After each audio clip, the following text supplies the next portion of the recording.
The North Korean leader Kim Jong-un arrived in Russia. A state-owned Russian news agency has confirmed his arrival as well. Earlier, South Korean military also reported that Kim Jong-un was crossing over to Russia. He's expected to meet Russian President Vladimir Putin in Vladivostok. According to U.S. officials, he's likely to discuss an arms deal with Russia to provide weapons for the war in Ukraine. 국방부는 김정은이 아마 오늘 새벽에 전용 열차를 이용해 러시아 내로 들어간 것으로 보고 있습니다. 특히 군부 인원들을 다수 대동한 것을 고려할 때 북러 간 무기 거래, 기술 이전과 관련된 협상이 진행될지에 대해서 예의주시하고 있습니다. Now, pictures show that he is likely accompanied by top arms industry officials, among other diplomats and military commanders. Among the delegation are prominent military members of the ruling party, including Munitions Industry Department Director Jo Chung-ryong. Analysts say the makeup of the delegation suggests the visit will mainly focus on defense industry cooperation and security affairs.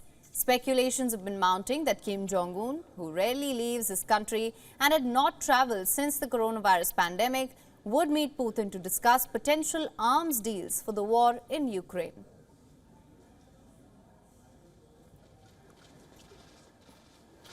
The North Korean leader's last trip abroad was also to Vladivostok in 2019. During that visit, he was traveling for his first summit with Putin.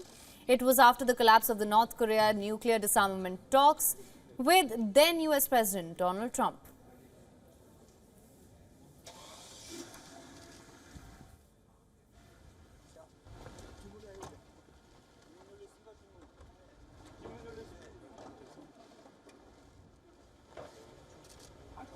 Ну, я думаю, это будет хороший знак взаимной поддержки друг друга. В правильном направлении эта идея. Now, the possible meeting between the leaders highlights the recent developments where the two nations are seemingly boosting their historical ties as well. Moscow, it was a crucial backer of the isolated nation for decades. Moreover, their ties go back to the founding of North Korea, which was more than 75 years ago.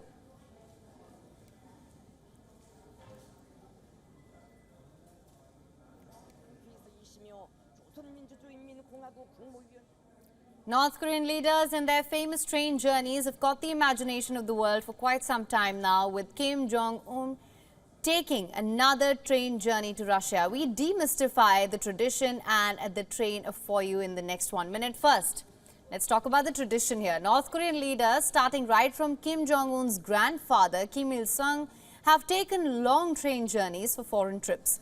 In the 70s and the 80s, Kim Il-sung took his own train to visit communist nations of Vietnam and those in Eastern Europe. Kim Jong-un's father, Kim Jong-il, also took a 10-day train journey to get to Moscow in 2001 to hold a meeting with Vladimir Putin. Continuing that tradition, Kim Jong-un also took a train trio to Russia in 2019. And now coming to the specifications of this train, the train which Kim Jong-un is taking to Russia, it's named Taeyang-ho, the Korean word for sun. The train rattles at just about 50 kilometers per hour. This is due to its heavy armored protection, which provides the passengers with a bulletproof security cover. But the train is not just about security, it's also about comfort. The almost 20-carriage train is fitted with red leather armchairs, a French restaurant on board. Russian diplomats' accounts say all kinds of delicacies are served on the train. Reports say the train also has conference rooms, audience chambers as well as bedrooms, along with satellite phones and flat-screen televisions installed for briefings. Now, sounds much more than just a train, doesn't it?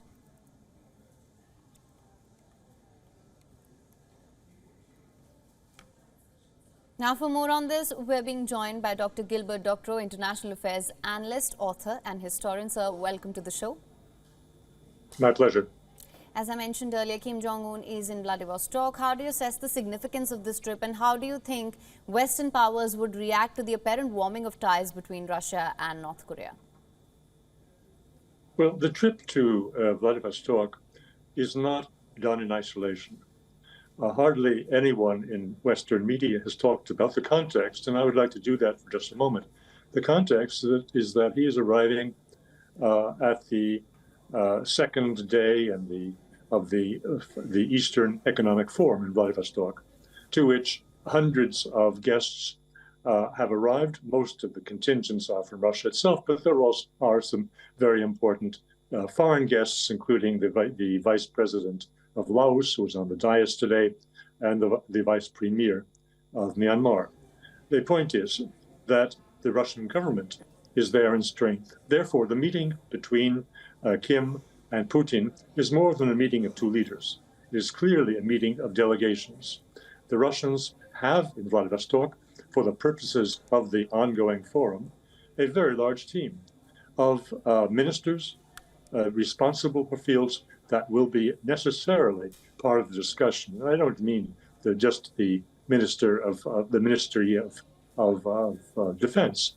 I mean also those responsible for logistics, for example, the railways, those responsible for infrastructure projects of all kinds, those responsible for agriculture, and other topics that are likely to come up in the discussions between the delegations from North Korea and from Russia.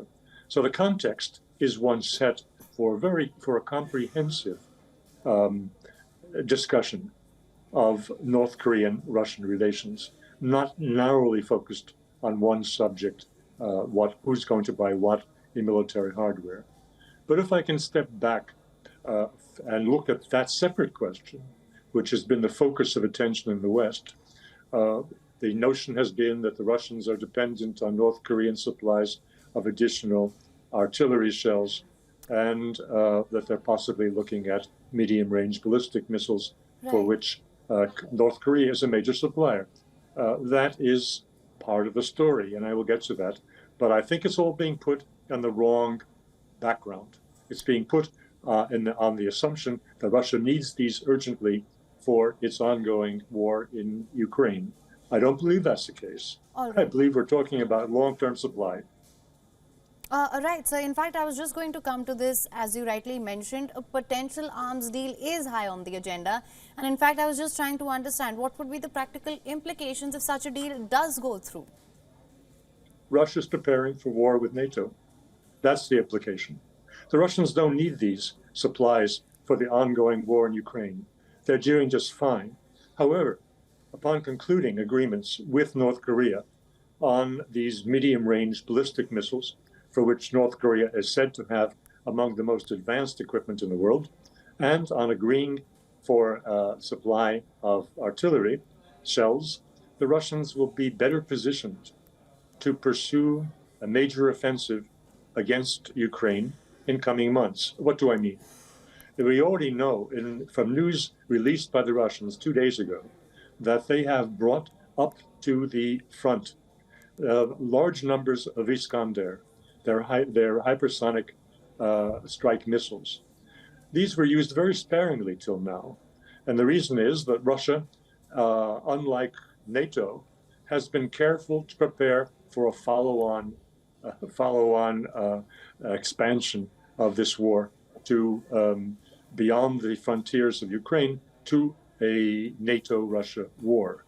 Western Europe has given to Ukraine a vast amount of what armaments they had in storage, and frankly speaking, has demilitarized itself voluntarily. The Russians have not done that. They've been very sparing in application of their most advanced equipment, whether it be these Iskander hypersonic missiles or their latest T-90 most advanced tanks.